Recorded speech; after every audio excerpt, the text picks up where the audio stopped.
지난해 7월 27일 우면산 산사태.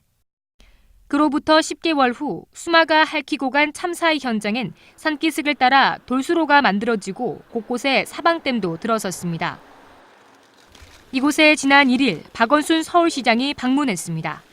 금년 여름은 저는 충분치는 않다고 생각합니다. 그래서 이런 과정에서 우리가 최선을 다해서 복구 공사를 해서 이번 여름을 넘기고. 6월 말 준공을 목표로 공사는 마무리 단계에 접어들었지만 우면산을 둘러싼 한숨 섞인 우려의 목소리는 여전히 수그러들지 않고 있습니다.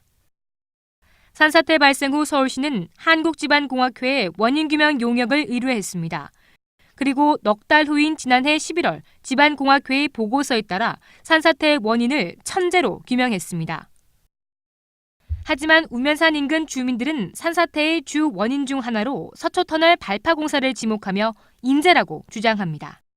발파를 하더라고 이게 터널 공사를 하기 때문에 계속 산이 들썩이는 거야 이게 젖은 데다가 속에서 들썩대니까 이게 그냥 속으로 침투를 해갖고서 그냥 물이 그냥 쏟아진 거야. 서울시가 산사태 원인 조사 검토를 위해 마련한 자문위원단에서도 원인 보고서 내용이 미흡했다고 지적합니다. 물론 비가 많이 오면은 위험한데 얼마만큼 많이 와야 위험한가? 과연 그렇게 위험할 정도로 많이 왔는가? 이런 거에 대한 분석이 부족하다는 거죠. 그리고 집중호우다 하면은 강우 강도가 이렇게 세지도 않았고. 그리고 TFP 안에서도 지속적으로 얘기하는 것은 인재적 측면이 강하다라고 봅니다. 특히 상부에 있는 공군 부대에 의해서 발생했던 요인들이 굉장히 크다.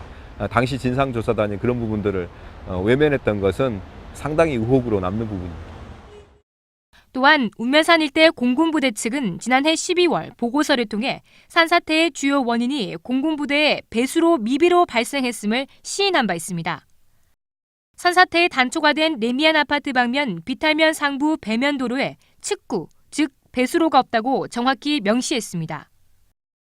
천재라는 서울시 발표에 대해 수차례 반론이 제기되자 시는 오는 11월까지 추가 보완 조사를 실시한다고 밝혔습니다.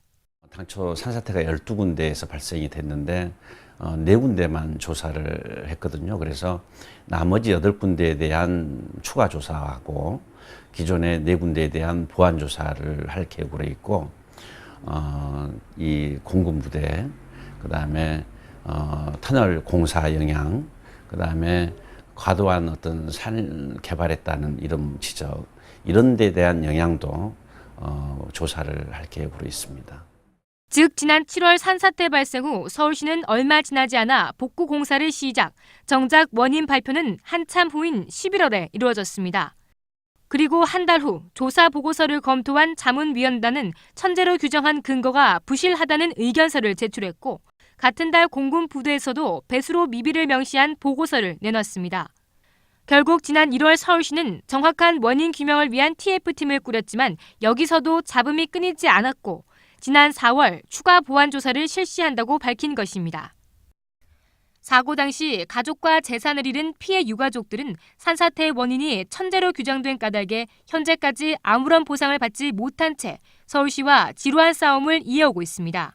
해가 바뀌었는데도 달라진 거 아무것도 없습니다. 뭐가 달라졌습니까? 자연재해다.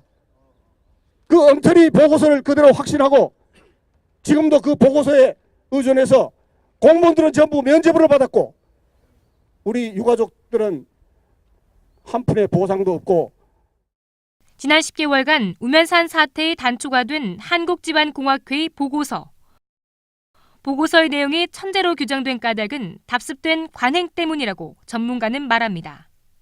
그리고 전부 다 쉬쉬쉬 하는 거예요. 그냥 그거 좀 양해하는 쪽으로 가고. 그리고 이 사람들이 뭐냐면 앞으로 일이 많은데 너희 같이 하면 할 것이 많이 하면 될 것이 아니냐. 회유하기도 하고요. 그러니까 제가 보기에는 밝혀질 수가 저는 없다고 봐요. 누가 자기가 그거를 원인 조사를 제대로 해도 자기가 밝혀서 자기 목에 자기가 칼을 누가 대겠어요. 제가 보기엔 불가능하고요. 그러니까 이게 제가 보기에는 우리나라 관행이고. 오는 11월 완료될 서울시의 추가 보완 조사. 어떠한 결론이 내려질지 귀추가 주목됩니다. TBS 양가희입니다.